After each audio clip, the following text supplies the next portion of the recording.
નમસ્કાર દોસ્તો, હું ડૉક્ટર પ્રયત કે કાનડિયા, પ્રોફેસર ગુજરાત વિદ્યાપીઠ. મિત્રો, આજે ખૂબ આનંદ અનુભવી રહ્યો છું.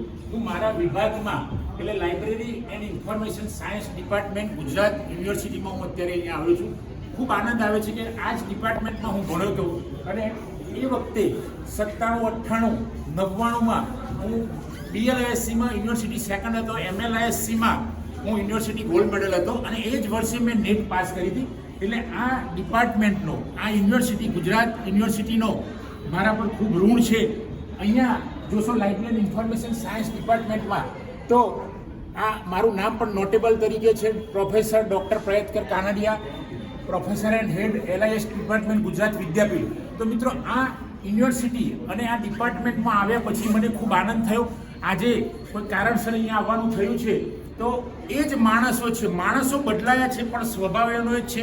એ વખતેના મારા ટીચર્સની વાત કરીશું તો રમણભાઈ પટેલ સાહેબ બહુ ખૂબ સુંદર માણસ અને બધી જ રીતે ખૂબ સપોર્ટ કરતા. એ પછી ગીતા મેડમ કહીશું તો ગીતા મેડમ પણ ખૂબ સપોર્ટ કરતા, ભણવામાં વિદ્યાર્થીઓનો પ્રેમ સ્નેહ હતો. એ વખતેના વાઘેલા સાહેબ, મેપતસિંહ વાઘેલા સાહેબ, અશોકભાઈ પટેલ, આ બધા સાહેબોને મળીએ તો ખૂબ આનંદ આવતો. અત્યારે પણ મળે છે અવારનવાર. એ સિવાય આપણે વાત કરીશું તો કલ્પનાબેન રાવલ, કલ્પનાબેન જાની પણ મેડમની સરનેમ છે. તો આ મેડમોની જોડે જે અમે ભણતા હતા ખૂબ મજા આવતી હતી. દક્ષાબેન સુરતી એ વખતેના HOD હતા, એ પણ ખૂબ સરસ મેડમ હતા. મિત્રો, અહીંયાના આ ડિપાર્ટમેન્ટમાં જોયું તો સરસ બધા doctor of philosophy, PhD awardee, gold medallist એ બધાના નામ મૂકેલા છે. એ સિવાય પણ બહુ મહાન માણસોના, ફોર એક્ઝામ્પલ ડૉક્ટર સર્વપલ્લી રાધાકૃષ્ણના તેમના સેન્ટેન્સ મૂકેલા છે અલગ અલગ, APJ અબ્દુલ કલામ. અહીંયા લાઇબ્રેરી સાયન્સના વિદ્યાર્થીઓ પણ ઊભા છે જે લાઇબ્રેરી સાયન્સ કરી રહ્યા છે.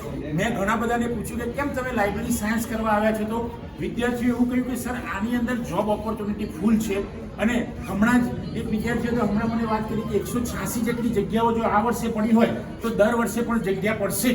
મિત્રો, આ ડિપાર્ટમેન્ટમાં હું ભણ્યો છું પણ બિલ્ડિંગ જુદું હતું. સામેની સાઈડ લાઇબ્રેરીની અંદર બિલ્ડિંગ હતું. અત્યારે તો હાલમાં જોઈએ તો લાઇબ્રેરી અને ઇન્ફોર્મેશન સાયન્સ ડિપાર્ટમેન્ટનું જોરદાર બિલ્ડિંગ બની ગયું છે. HODની ઓફિસ અલગ છે. ત્યાર પછી એસોસિએટ પ્રોફેસર રાજેશભાઈ ગામિત છે. અહીંયાના અત્યારના HOD છે ડૉક્ટર અતુલભાઈ ભટ્ટ. ખૂબ જ કોઓપરેટિવ માણસ છે અને વિદ્યાર્થીઓને ખૂબ મદદ કરે છે. કોઈ પણ વિદ્યાર્થી હોય, આ અહીંયાના રિસર્ચ સ્કોલર્સ છે. શું નામ છે મિત્ર? ચંદ્રમોહન ચૌધરી અહીંયાના રિસર્ચ સ્કોલર. તો અત્યારે રિસર્ચ સ્કોલર કેટલા છે તમારી અહીંયાના વિદ્યાપીઠ यूनिवर्सिटी? 3 लोग यहाँ रिसर्च स्कॉलर है और एक्सटर्नल है कोई? लगभग 52 एक्सटर्नल रिसर्चर है, मतलब PhD कर रहे हैं. और ये डिपार्टमेंट नवो दौर લઈને આવ્યું છે. ક્લાસરૂમ પણ બહુ સરસ બન્યા છે. અહીંયાના ક્લાસરૂમ પણ જોશો તો તમે બહુ સરસ છે. અમે ભણતા હતા ત્યારે ક્લાસરૂમ હતા જ અલગ ટાઈપના હતા. અત્યારે અહીંયાના ક્લાસરૂમ પણ જોયા છે ડિપાર્ટમેન્ટના. તો આ એક ડિપાર્ટમેન્ટ, લાઇબ્રેરી સાયન્સ ડિપાર્ટમેન્ટમાં આ બધા સ્ટુડન્ટોને હું મળ્યો, આ બધી જ બહેનોને મળ્યો છું, ભાઈઓને પણ મળ્યો, ઘણા બધાને મળ્યો છું. તો એમણે જે જવાબો આપ્યા છે મને લાઇબ્રેરી સાયન્સ વિશે. બેન, કેમ લાઇબ્રેરી સાયન્સમાં આવ્યા છો તમે? સર, લાઇબ્રેરી સાયન્સ એક એવું ફિલ્ડ છે જે બધા સબ્જેક્ટ્સને ઇન્વોલ્વ કરે છે. આપણે યુઝર્સને એક સર્વિસ પ્રોવાઈડ કરી છે, that is one of the biggest social service. તમે લાઇબ્રેરી સાયન્સમાં કેમ એડમિશન લીધું? શું નામ તમારું? પાર્થભાઈ, કેમ લાઇબ્રેરી સાયન્સમાં એડમિશન લીધું? બેસિકલી મને લાઇબ્રેરી વિઝિટ કરતો હતો એટલે પછી મને આઈડિયા આવ્યો કે લાઇબ્રેરી સાયન્સ એવી ફિલ્ડ છે કે એમાં ટીચિંગ અને નોન ટીચિંગ બંને ફિલ્ડમાં જાય છે. બરાબર.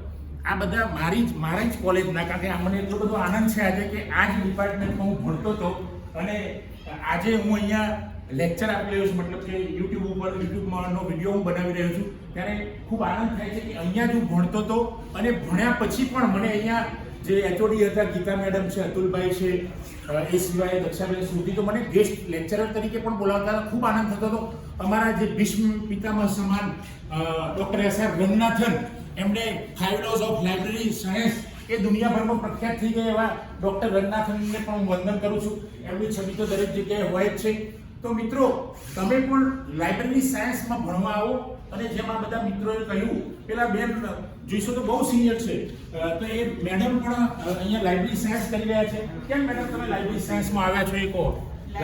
લાઇબ્રેરી સાયન્સ એ મારો એક ગમતો વિષય છે અને મેં 2013માં બિલીવ કરેલું હતું અને અત્યારે મને થોડો સમય મળ્યો તો મને એવું થયું કે હું ફરીથી એમાં માસ્ટર ડિગ્રી લઉં. અને લાઇબ્રેરી સાયન્સ કરેલું તો આપણે બધા વિષયનું જ્ઞાન અને ઇન્ફોર્મેશન આપણે બધાને પ્રોવાઈડ કરીશું. બરાબર. તો મેડમ બહુ સિનિયર છે છતાં એમણે આંબેડકર યુનિવર્સિટીમાં BLISC કરી, પણ પછી એમને ઘણા સમય પછી એમને 2 બાળકો હતા, દીકરીનું લગ્ન થઈ ગયા પછી અને દીકરો કંઈક બહાર બેંગ્લોરમાં જોબ કરે છે, તો એના સંદર્ભમાં એમને ખૂબ આનંદ થયો કે હવે મારે લાઇબ્રેરી સાયન્સ કરવું જોઈએ. તો એ મેડમ છે એમને BLISC કર્યા પછી MLISC કરવા ગુજરાત યુનિવર્સિટીના department of library and information સાયન્સમાં આવે છે. ખૂબ આનંદ થાય છે મેડમને જોઈને કે ભણવામાં ઉંમરનો બાદ નથી, કોઈ પણ ઉંમરે ભણી શકાય છે, પેલા મેડમે સાબિત કરી દીધું છે. તો બહેનો ભાઈઓ તમે પણ લાઇબ્રેરી સાયન્સ ડિપાર્ટમેન્ટ, ગુજરાત વિદ્યાપીઠ, ગુજરાત યુનિવર્સિટીના ડિપાર્ટમેન્ટમાં કોઈ પણ જગ્યાએ જ્યાં લાઇબ્રેરી સાયન્સ ચાલતું હોય ત્યાં લાઇબ્રેરી સાયન્સ કરવા આવો અને જોબની ઓપોર્ચ્યુનિટી ફૂલ છે એટલે તમે એની અંદર આવો અને તમે જોબ મેળવવાના પ્રયત્ન કરો. મળશે જ. મને વિશ્વાસ છે કે લાઇબ્રેરી એન્ડ ઇન્ફોર્મેશન સાયન્સ જેણે કર્યું હશે એને જોબ મળશે જ. મિત્રો તમને પણ કહું છું. અને અહીંયા જોશો તો આલ્બર્ટ આઇન્સ્ટાઈનના પણ વાક્યો, દેશના મહાન માણસો, દુનિયાના મહાન માણસોના ફોટોગ્રાફોને અહીંયા મૂકેલા છે. બહાર મેં જોયું રવિન્દ્રનાથ ટાગોર છે, જ્યોતિબા ફૂલે છે. તો આવા બધાના સેન્ટેન્સ અને એમના જીવનનો ટૂંકો પરિચય આપેલો છે. તો ખૂબ સરસ. ગુજરાત યુનિવર્સિટીમાં આજે હું અહીંયાનો ભૂતપૂર્વ વિદ્યાર્થી છું, નોટેબલ એલ્યુમની તરીકે પણ મારું અહીંયા નામ છે. તો એ જાણીને મને ખૂબ આનંદ થાય છે કે ગુજરાત યુનિવર્સિટી જેવી મહાન યુનિવર્સિટી, જે ગુજરાત યુનિવર્સિટી આમ તો ગુજરાતમાં એક પ્રસિદ્ધ નહીં, દેશમાં દુનિયામાં પ્રસિદ્ધ યુનિવર્સિટીમાં હું ભણ્યો છું, એનો મને ગૌરવ છે. મિત્રો, તમે બધાએ સહકાર આપ્યો, અહીંયા તમારા ઇન્ટરવ્યૂ આપ્યા, એ બદલ સૌનો આભાર. મિત્રો, જો મારી ચેનલ સબસ્ક્રાઇબ ન કરી હોય તો સબસ્ક્રાઇબ કરશો. આ વિડીયો સારો લાગે તો એને લાઈક કરશો, શેર કરશો અને કોમેન્ટ કરશો. થેન્ક યુ મિત્રો, થેન્ક યુ. જય હિન્દ, જય ભારત, જય ભારત.